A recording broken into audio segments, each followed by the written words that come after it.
Boa tarde, crianças. Tudo bem com vocês? Estou passando para deixar as orientações da nossa aula prevista para a tarde de hoje, dia 29 de junho de 2021. E aí, estão preparados? Eu espero que sim. Fiquem ligados agora na agenda do dia para que você consiga aí separar o material que nós iremos utilizar. Tudo bem? Então, vamos juntos dar uma olhada na nossa agenda do dia, tá? Estamos aí quase encerrando o mês, né, de junho, falta apenas um dia, né? E hoje, o que nós vamos fazer, né? Nós vamos trabalhar português e matemática, ok? Em português, como atividade permanente, já estamos fazendo a leitura da agenda do dia. Vamos dar uma olhadinha no nosso calendário. A leitura, né, foi enviada pelo WhatsApp, uma história de assombrar. Você gosta de histórias assustadoras? Bem, fique ligado nessa história. Se você não assistiu ainda, não deixe de ver, hein? Você vai gostar. Na sequência didática, vamos trabalhar com a ortografia, tá? No livro Ler e Escrever, páginas 156 e 157. Qual é a atividade? É a atividade 5D, conhecendo alguns adjetivos pátrios, tá? Em matemática, vamos resolver algumas situações, problemas. Tudo bem? Então, vamos dar uma olhada aí, né, no nosso calendário de hoje. Estamos no mês de junho, o mês de número 6, né? Nós temos aí janeiro, fevereiro, março, abril, maio, junho. Então, se passaram 6 meses. Estamos aí quase encerrando o primeiro semestre. Então, guarde aí. Semestre é o período de 6 meses, tá? Amanhã nós encerraremos o primeiro semestre, porque hoje é dia 29 de junho. Hoje é terça-feira, o terceiro dia da semana, pois o primeiro é domingo, ontem foi o segundo dia, hoje é o terceiro dia. Então, amanhã, quarta-feira, será dia 30, o último dia do mês. Então, vamos dar uma olhada geral no nosso calendário e observar, né? Quantas semanas completas nós tivemos no mês de junho? Né? A semana completa é de domingo até o sábado, tá? Então, a primeira semana de junho não foi completa, pois junho iniciou numa terça-feira, né? Então, olha aqui, segundo e domingo pertencia ainda ao mês de maio, né?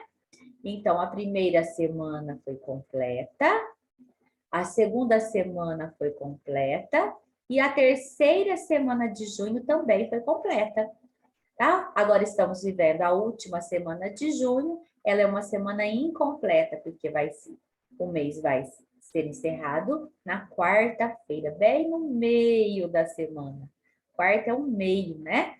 Porque, olha, tivemos 3 dias antes, né? E teremos 3 dias depois, ok? Então, o mês de junho é o mês 6, encerramos aí o primeiro semestre. Por que primeiro, professora? Porque nós teremos mais um semestre pela frente. Quais são os meses que nós teremos pela frente, né? O mês tão esperado, tão aguardado, que é o mês de julho, né? Que é o mês das férias, de descanso, né? Então, julho, agosto, setembro, outubro, novembro, dezembro. Então, nós teremos aí mais 6 meses pela frente, ok? Bem, então, se você já ouviu, né, já leu comigo uma história para assombrar, né, nós vamos então utilizar agora o nosso EMAI. Pegue o EMAI para a gente fazer atividade de português. Vamos para a página 156. É isso aí, 156. Nós já fizemos a perguntinha B, né, na semana passada.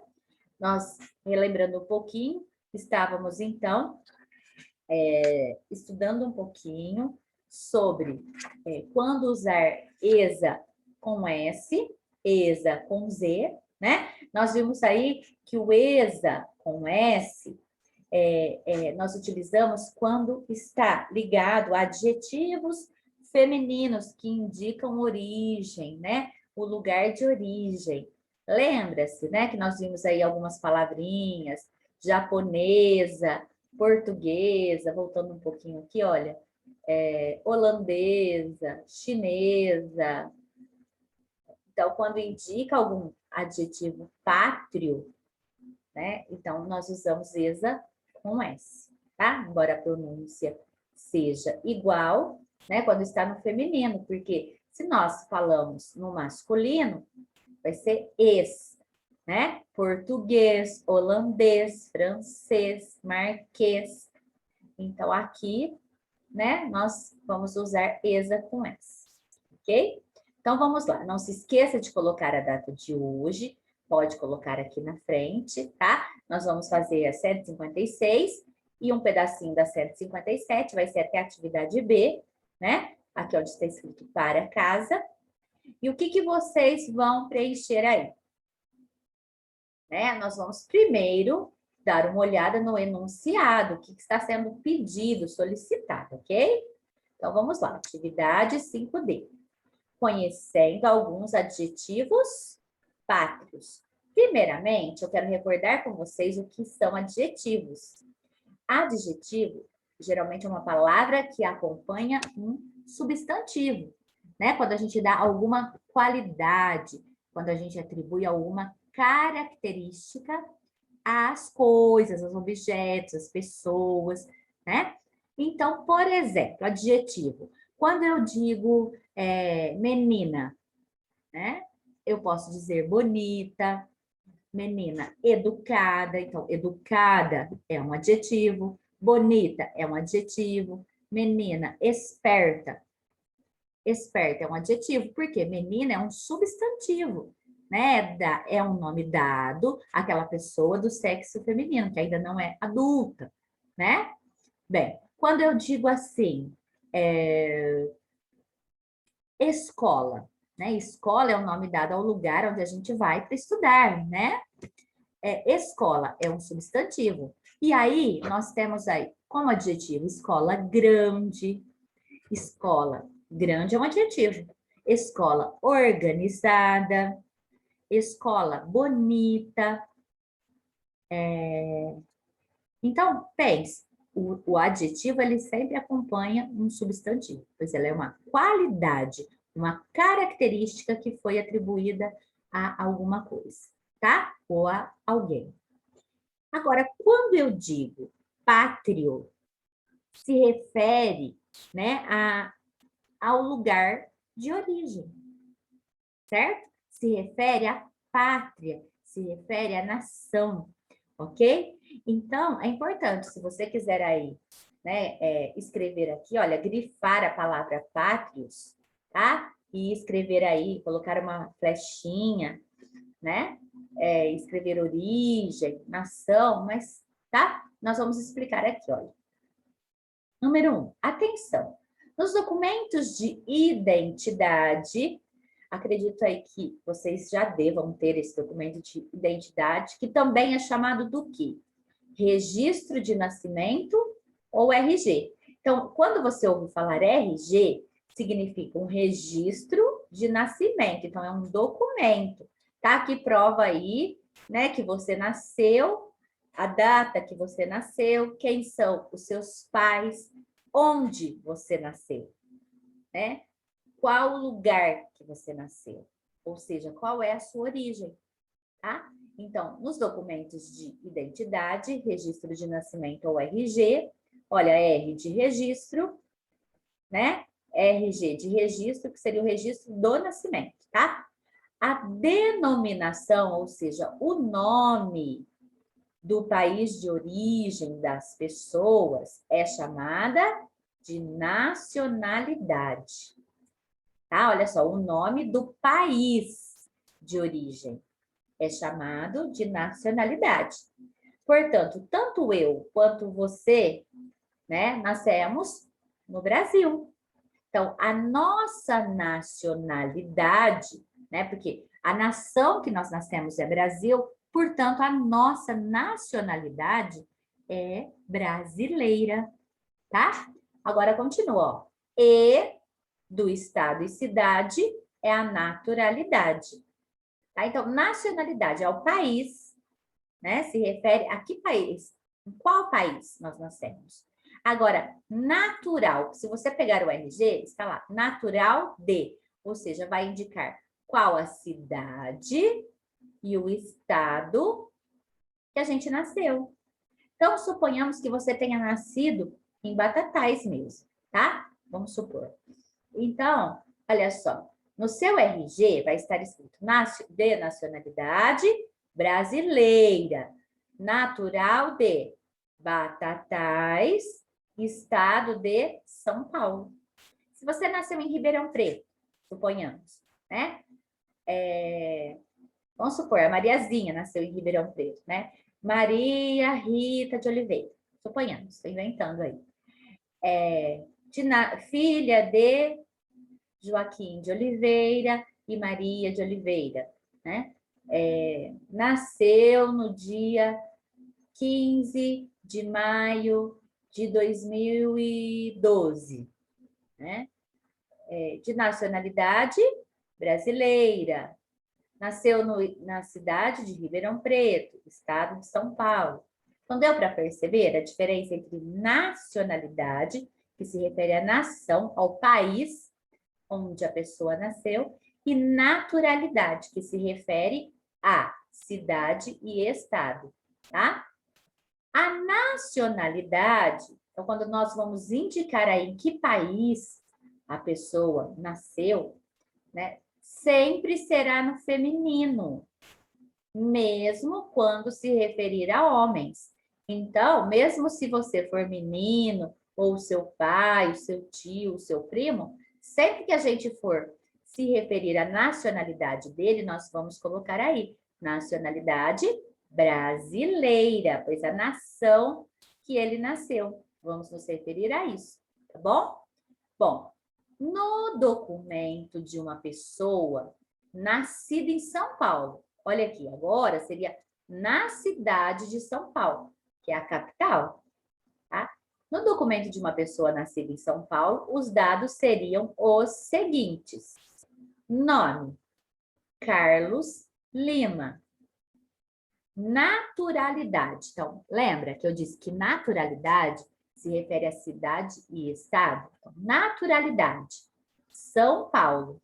Aqui colocou para vocês saberem, né? Na cidade, São Paulo.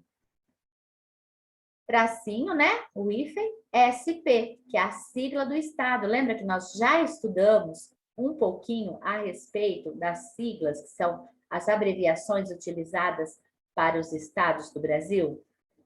Nacionalidade, ou seja, que país, né? No Brasil. Então, a nacionalidade é brasileira. Tudo bem?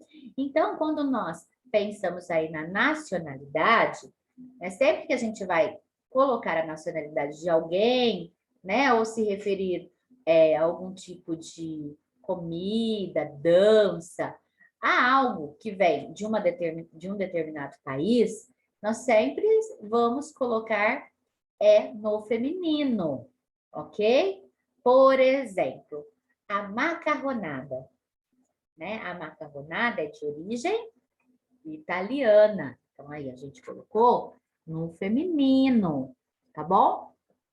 O quibe, né? O quibe Ai, agora eu me esqueci. Eu vou pagar esse mico agora. É uma comida de origem... Ah, eu vou pesquisar, depois, outro momento, eu falo para vocês. Então, por exemplo, se nós vamos nos referir a algo que vem da Noruega, né? A uma dança, por exemplo, a dança norueguesa, né? Da Polônia. Deixa eu pensar aqui. A cultura polonesa, né? Então, observem aí. Roupa alemã, tá? Então, a gente se refere a nacionalidade sempre no feminino. Podem grifar aqui, olha, feminino, nacionalidade, para que vocês se recordem, tá bom? Agora, vamos completar a tabela, né? Então, deste lado da tabela, nessa coluna, nós temos o país de origem. Deste lado, a nacionalidade. Então, nós vimos que nós temos que colocar sempre no feminino, ok? Então, nós temos aí a Inglaterra, nacionalidade inglesa. O Japão, né? O que vem do Japão, que teve origem no Japão, nacionalidade japonesa. Em Portugal, nacionalidade portuguesa. Na Holanda, nacionalidade holandesa. Na Irlanda, nacionalidade irlandesa. Na França, nacionalidade francesa. Noruega, norueguesa. China, chinesa. Tá bom? Então, lembre-se, a nacionalidade vamos sempre utilizar no feminino, tá? E esse ESA sempre será com S, pois está indicando lugar de origem. Tá bom? Então, vamos para a página 157. Para casa. Já está fazendo em casa, né? B. Agora que você sabe o que é adjetivo pátrio, pesquise outras palavras como estas. Registre e traga-as para compartilhar com os colegas. Bem, você pode ficar à vontade para pesquisar, né, a nacionalidade e colocar aí o adjetivo pátrio, tá? Mas, e se você tiver um mapa também, né? Você pode olhar aí, né, as demais nações e colocar aí, né, esse adjetivo pátrio, tá? Nós podemos, então, já fazer aí, preencher com alguns, né? Eu vou citar aí para vocês, eu nem vou escrever, tá? Eu vou citar e vocês aproveitem aí os que vocês quiserem. Sugiro, né, que vocês façam algumas pesquisas, além daqueles que eu já anotei para nós, eu já fiz a atividade aqui no meu livro, tá? Eu faço atividade assim como vocês, né? E já fiz aqui as anotações, tá? Então, vamos pensar aí, tá? Brasil, né? Brasileira. Chile, né? Chileno. Bélgica. Quem nasce na Bélgica? É belga. Espanha. Espanhol. Alemanha. Alemã. Tá? Ou alemão. Nesse caso, pessoal, eu estou falando, né, o adjetivo pátrio. Eu já estou citando o lugar de origem e o adjetivo pátrio. Tudo bem? Itália, italiana. Croácia, croata. Tá bom? Então, aí já citei vários, né? Bélgica, Espanha, Alemanha, Austrália. Então, pense aí e registre o adjetivo pátrio, tá? Tanto a gente pode utilizar como a nacionalidade, como nós já vimos, ou, né, a naturalidade. Então, por exemplo, quando nós pensamos em termos de cidade, né, nós podemos dizer Batatais, se você nasceu em Batatais. Então, natural de Batatais, então é batataense. Também é um adjetivo pátrio. O adjetivo pátrio, eu quero que fique bem claro, que não é apenas a nacionalidade, mas sim pode indicar o lugar de origem, a cidade e o estado, tá bom? Então, observe, se vai indicar a cidade, né, vai Você nasceu em Batatais, você é batataense. Você nasceu em Ribeirão Preto, Ribeirão Pretense. Você nasceu em Franca, francano. Se nasceu em Altinópolis, altinopolense. Né? Então, vamos pensar aí em alguns adjetivos pátrios. Não precisa ficar apenas nos países de origem, tá bom? Não precisa. Se você vai se referir à nacionalidade, é claro que será a nacionalidade no feminino. Mas, se você vai se referir aí, né, ao lugar de origem enquanto cidade ou estado, nem sempre será assim, tá?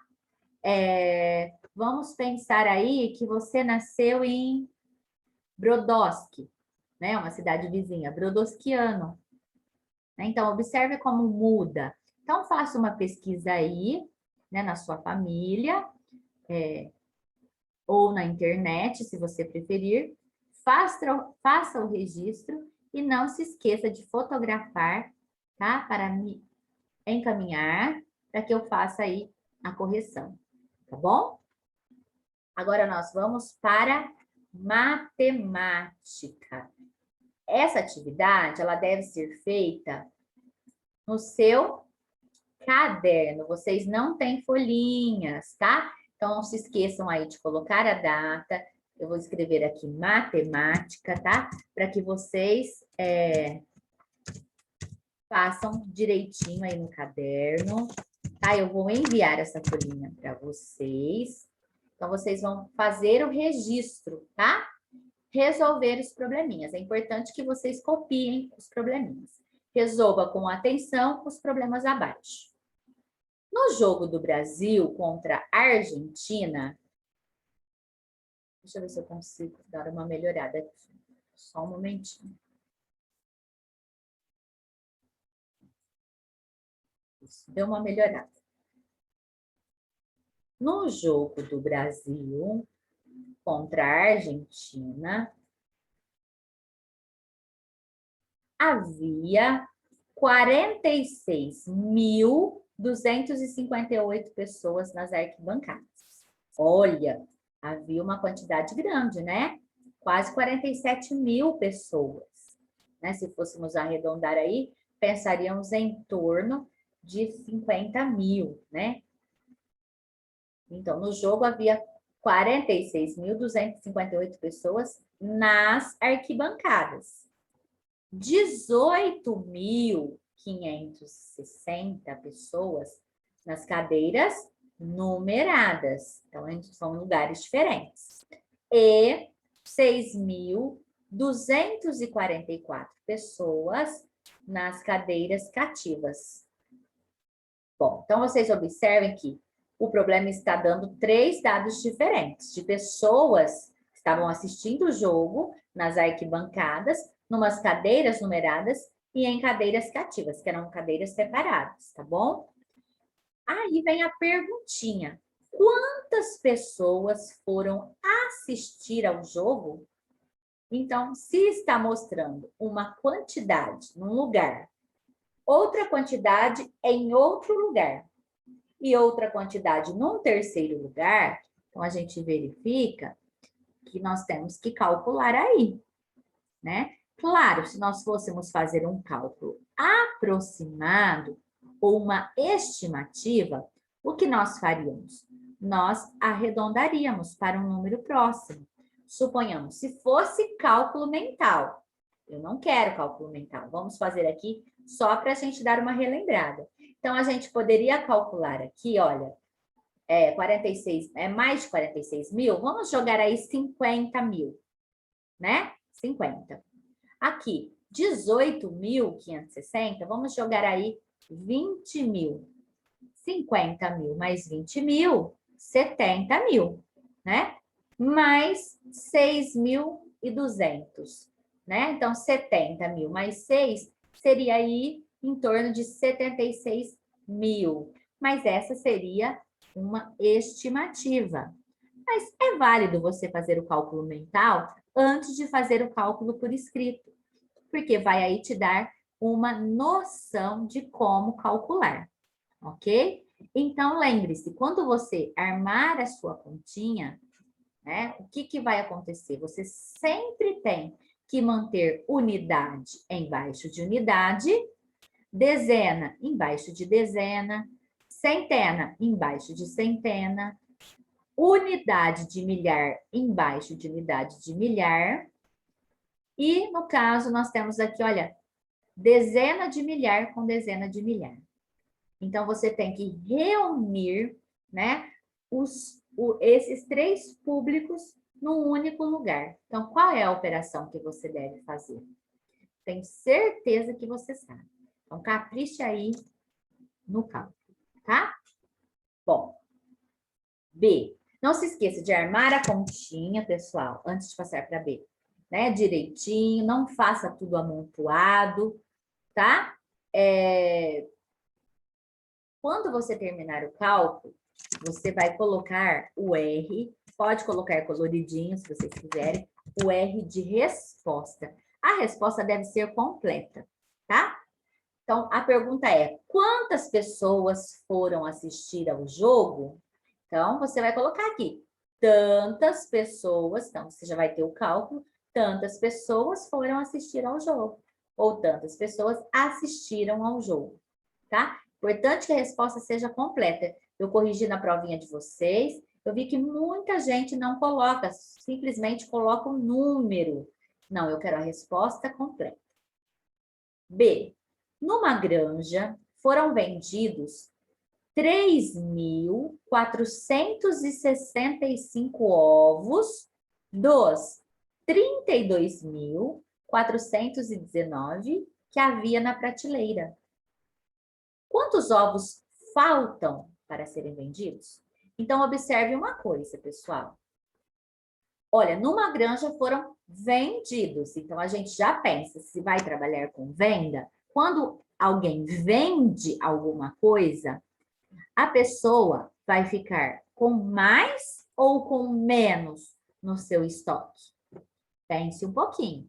Então, foram vendidos 3.465 ovos. O que seria esse dos? Se refere aos ovos, né? Dos 32.419 que havia na prateleira.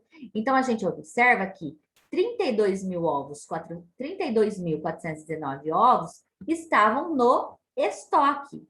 Dessa quantidade, foram retirados 3.465. Por que foram retirados? Para serem vendidos. Tá? E aí, o que acontece? Vai sobrar aí uma quantidade para ser vendido posteriormente. Então, vem aí a pergunta. Quantos ovos faltam para serem vendidos? Né? Então, ainda vai sobrar uma quantidade no estoque. E essa quantidade aí você vai descobrir depois que fizer o cálculo, tá? Não se esqueça. Unidade embaixo de unidade, dezena embaixo de dezena, centena embaixo de centena e milhar embaixo de milhar. Coloque a resposta completa. Eu quero o cálculo, tá? E eu quero a foto da atividade. Coloca o R e coloca a resposta completa. Se a pergunta é quantos ovos faltam para serem vendidos, tantos ovos para serem vendidos, ou faltam tantos ovos para serem vendidos, tá? Uma fábrica tem 4.694 funcionários que trabalham durante o dia. É uma fábrica bem grande, olha só. Mais de 4.000 funcionários trabalhando, que período? Durante o dia. E 975 que trabalham durante a noite. Quantos funcionários há na fábrica? Então, observe. Aqui se refere aos funcionários que estão na fábrica durante o dia, né? Esses trabalham durante o dia, no final da tarde vão embora para sua casa, né? E à noite chegam esses 975 funcionários. Então, tantos do dia quantos da noite fazem parte da mesma equipe de funcionários. Então, eu gostaria de saber, no total, quantos funcionários há na fábrica? Então, pense bem, calcule, né? Faça aí, vocês devem calcular e depois verificar, né? Façam a verificação se está correto. D. E coloque a resposta logo abaixo do cálculo, né? Eu quero a continha montada. Então, depois vocês coloquem aí a resposta. Quantos funcionários há na fábrica? Lembre-se que letra maiúscula no início da resposta e esse A é com H, porque é no sentido de ter, existir, tá? D. Hélio já percorreu 1.347 quilômetros de uma viagem de 3.000 quilômetros. Quantos quilômetros faltam para terminar a viagem? Sempre quando nós verificamos algumas palavrinhas, elas nos dão indícios, né, de que cálculo, qual será o cálculo que temos que fazer, né? Quando a gente observa a palavra falta ou faltam, a gente verifica que a gente vai ter que fazer o quê? Uma comparação, a gente vai ter que encontrar a diferença. Então, quando nós falamos em diferença, está muito ligado à operação. Que operação é essa? Então, vamos verificar, né? Diz que Hélio já percorreu, ou seja, ele já andou, né? Ele já fez aí esse percurso de 1.347 quilômetros. Mas a viagem toda tem quantos quilômetros? 3.000. Então, pense, se ele vai num local e ele tem que andar 3.000 quilômetros, mas ele já andou 1.347, significa que uma parte do caminho ele já fez, né? E aí vem a pergunta, quantos quilômetros faltam? Né? Então, pense aí, qual é a operação que eu devo fazer? Se eu sei que a distância é 3.000 quilômetros, mas ele já andou 1.347. Como é que eu tenho que fazer para descobrir quanto falta? Pense bem que você vai se recordar mediante as explicações que já foram feitas em outros momentos, tá bom? Agora nós vamos para a letrinha E. Não se esqueça de colocar a resposta completa. Faltam tantos quilômetros para terminar a viagem. E letrinha E. Em uma estufa, então a estufa é um local onde são cultivadas algumas plantas, tá? Alguns vegetais, nesse caso são plantas. Em uma estufa foram agrupadas, né? Ou seja, foram reunidas 4.698 espécies de orquídeas. Então, observe, eles reuniram algumas orquídeas, várias orquídeas. Quando eles reuniram, eles tiveram um total de 4.698 espécies de orquídeas, tá? Dessas 4.698 orquídeas, 1.639 são amarelas e outras são brancas. Quantas são as brancas? Bem, sabemos o total, que é 4.698 orquídeas. Sabemos também que aqui é o total, juntando as brancas e as amarelas. Mas nós sabemos a quantidade de amarelas. Quantas são?